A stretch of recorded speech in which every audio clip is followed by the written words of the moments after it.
Kingscreek is a horror podcast, and thus the content in this episode may not be suitable for all audiences. Listener discretion is advised.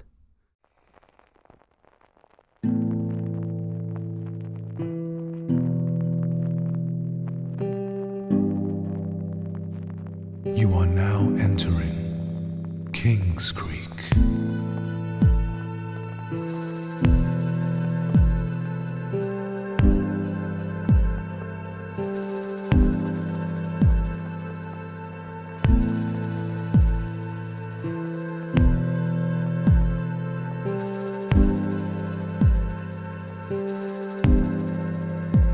Episode 10, Contaminated.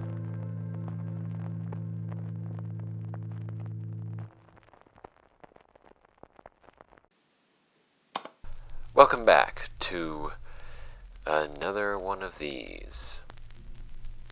Today's a bit of a weird day for me. It's October 10th, 2008, which means it's officially been 2 years to the day since Uncle Mark died. And it was really bad timing. Not that there's a good time to die of a stroke, but I was just days away from coming to visit him after not seeing him for years, so I never really got that chance to connect with him. Reflecting on that has me thinking about this whole thing. Not just why I'm doing this, but what he was doing. Parapsychology degree, sure. Town full of anomalies. I get it. But he was at this for 15 years. If it wasn't for that stroke, I'm not sure he would have stopped any time sooner than that.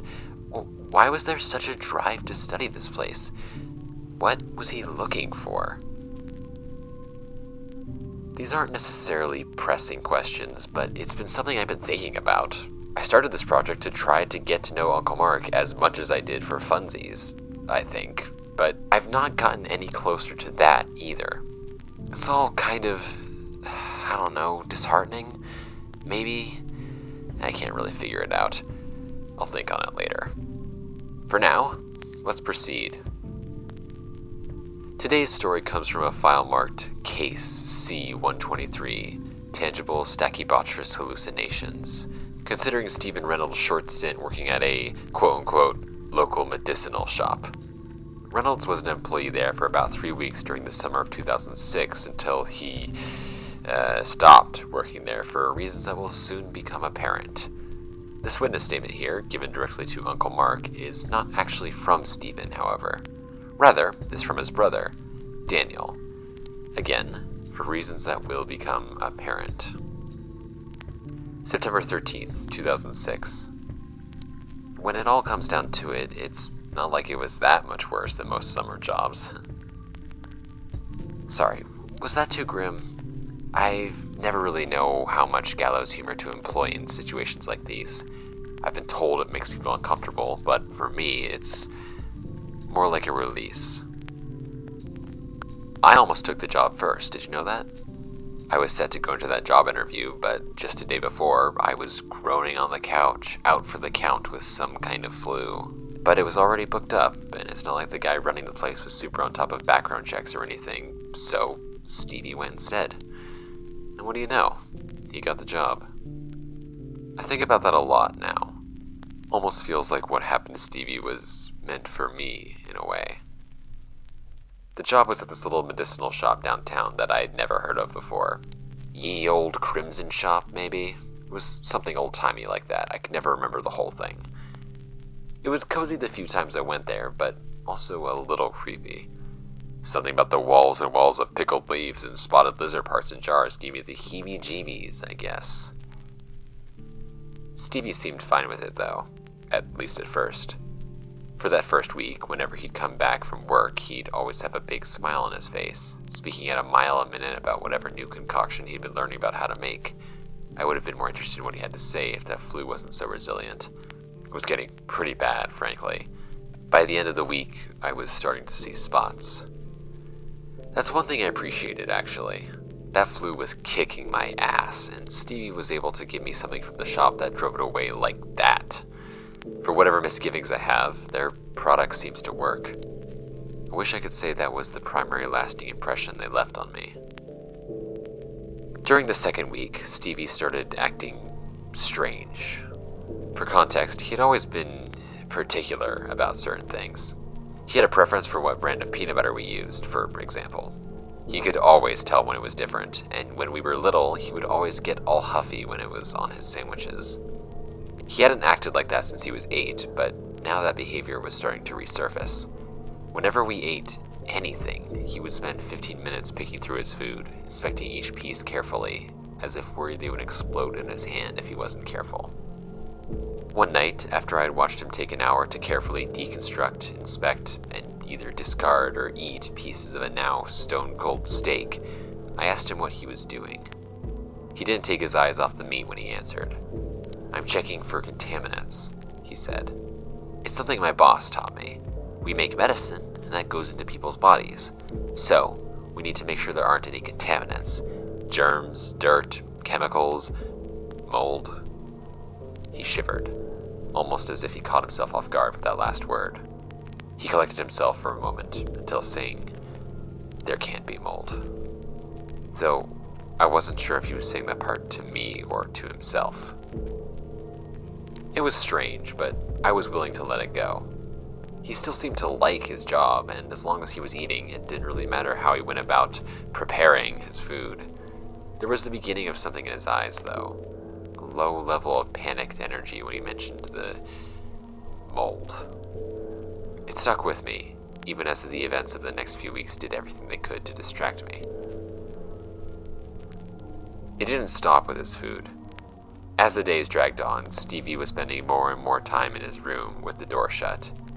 Whenever he wasn't there, he would always be on guard, his eyes darting around the room and seemingly resting a half-second longer on smooth, wide surfaces.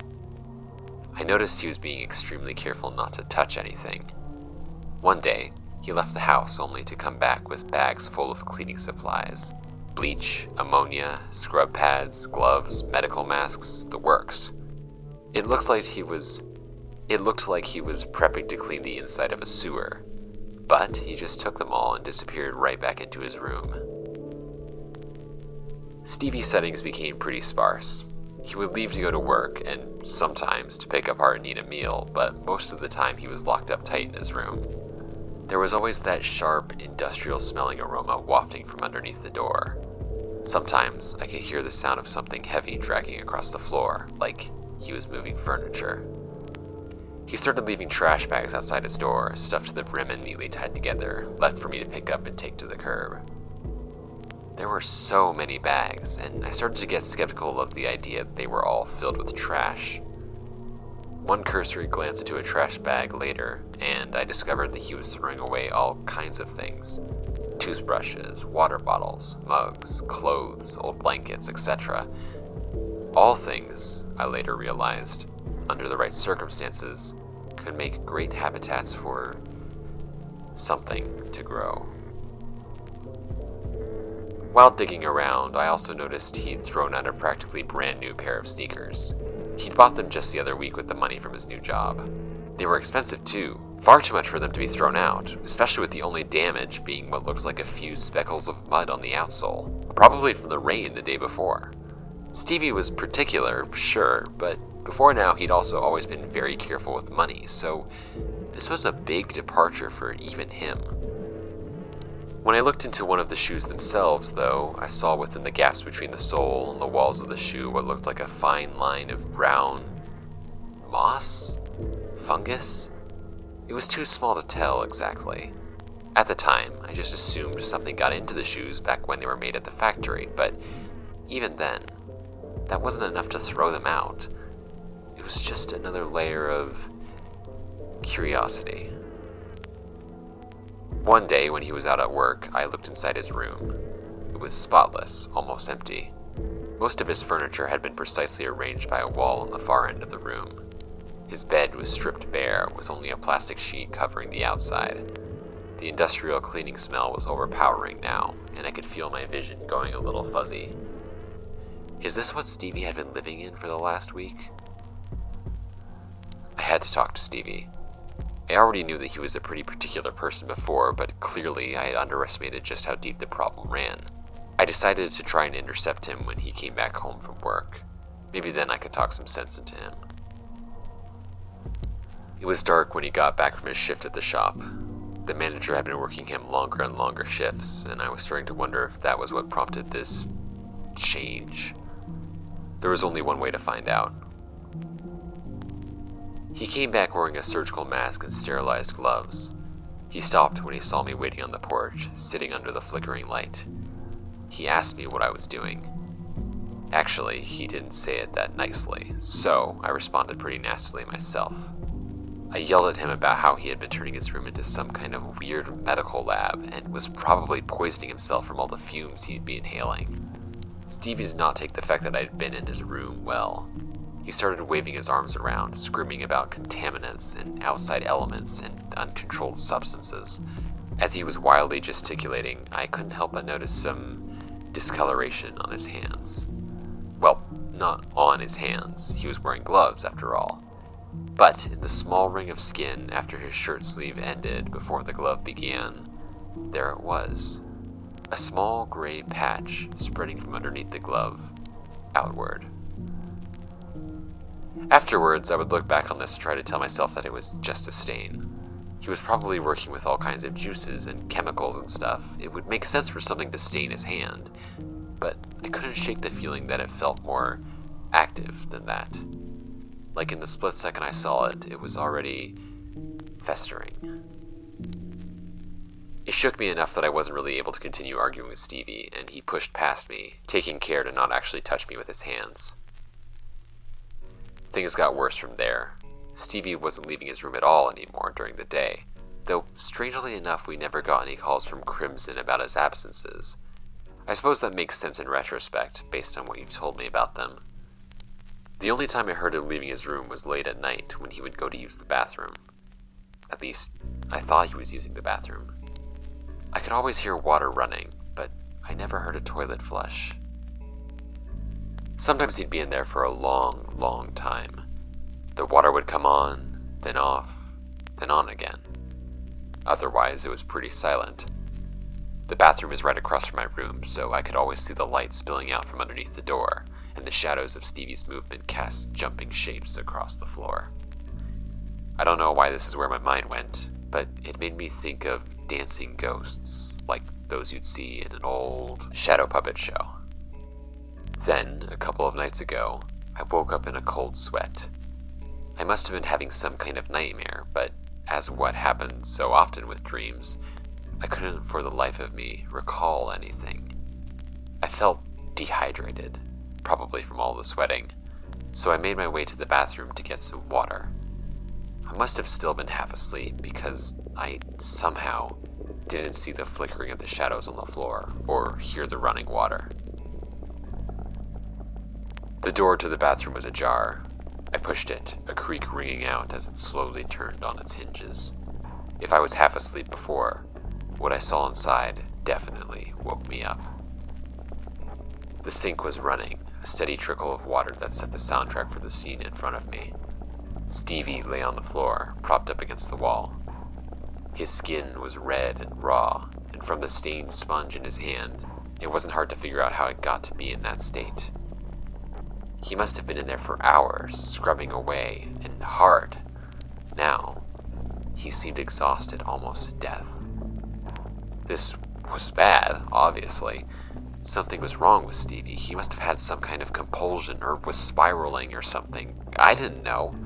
Maybe his obsession with being clean had finally just made him snap. I wasn't sure, but it was alarming. But that wasn't what truly frightened me. No. What really got to me, what makes me wake up in a panic, what I still sometimes see when I close my eyes, was something that I'm not even sure was there. For a split second, it was like I could see two Stevies layered on top of each other. You know that optical illusion where you spin a piece of cardboard that has a bird on one side and a cage on the other so that they both blend together into one image? It was like that. One of the Stevies was just what I described. lying on the floor, propped up against the wall, red skin and barely conscious. Concerning, of course, but still somewhat natural. The other Stevie, though, was different. He was in the same position, the same arrangement, but where the other version had a reddened skin tone, this one had a dark, putrid green. Splotches of the same diseased flesh ran all up and down his exposed skin, shriveling and shrinking what was there. At the same time, it added a strange texture, taking smooth skin and creating fuzzy divots and mountains, almost like hair, but not quite. Most disturbing of all, however, was that where Stevie's body met the wall, the texture didn't end. It bled onto the tile, spreading out like branches of some perverted tree, turning Stevie into a fixture on the wall. And all across the transformed body, I could almost smell the dirty, rotten aroma that I knew would have come off in waves if it was real. The dry, earthy smell of mold. Of course, it wasn't real. I blinked and it was gone. I still rushed over to Stevie and found him not responsive though, so I called an ambulance. Thank God, too. I don't know what would have happened if they didn't respond sooner. Apparently he had had some kind of stroke. That's what they've been telling us anyway. He's in a minor coma and they're not sure when/if he'll wake up, but if they'd gotten there just 20 minutes later, he might have ended up brain dead. We'll work it out. Honestly, I'd almost forgotten about his job at Crimson Apothecaries, that was the name, until you showed up. But with all your questions about them specifically, it makes a lot of sense. I hope that I was able to give you what you needed, because if they are responsible, they sure as hell at the very least need to face some time in court. Maybe a fine or something. I'll let you figure it out. End of account. It seems like Uncle Mark was a lot more invested in figuring out a Crimson Apothecary's deal than I realized. There's a whole bunch of stuff in here. Notes about how Stephen Reynolds' case was progressing, a timeline of different sightings, cross-references with other cases. It's like a proper investigation. I guess I was wrong about him not really having a point to all this detective work. Maybe he has a reason to be so interested. I mean, Crimson Apothecaries has shown up 3 times now in these files. That can't be a coincidence, right? If these stories are all real, and even if they aren't, this little medicinal shop has been at the center of at least 3 cases. It's made a girl starve to death, cursed another guy to eternal nightmares, and now it's given someone a mold-related stroke. Fool me once, shame on you, but fool me 3 separate times across decades. It paints an interesting picture. Uncle Mark certainly seemed to think so anyway. This case was in September of 2006. He was working on this weeks before the 10th of October, right up until he died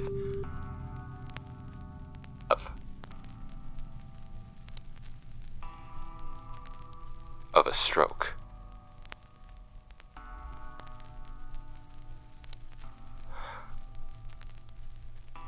That can't be why. But what if it...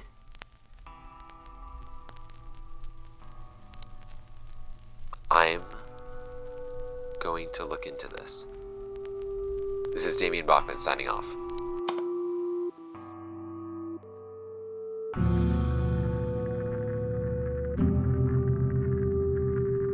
Today's episode of Kingscreek was written and performed by Thomas S. Dennis. It was produced by James Makepeace, and the score was composed by Kai After Kai. Script supervision is provided by James Makepeace and Ryan Kennedy. Our cover art is by CyberGrapeUK, and our social media manager is Ryan Kennedy. All episodes are a production of Tracer Magnum Entertainment. If you'd like to support the show, rate and review us on Spotify, Apple Podcasts, Chatbox, or whatever service you use to listen to our show. It helps tremendously and ensures we're seen by more and more of the unsuspecting public. If you'd like to get in touch with us or become involved with the community, Join our Discord server or follow us on Blue Sky, Instagram, TikTok, and Tumblr, all under the handle @KingscreekOfficial. Share with your friends, family, or anyone else you want to ensnare in our web. And above all else, thank you for listening.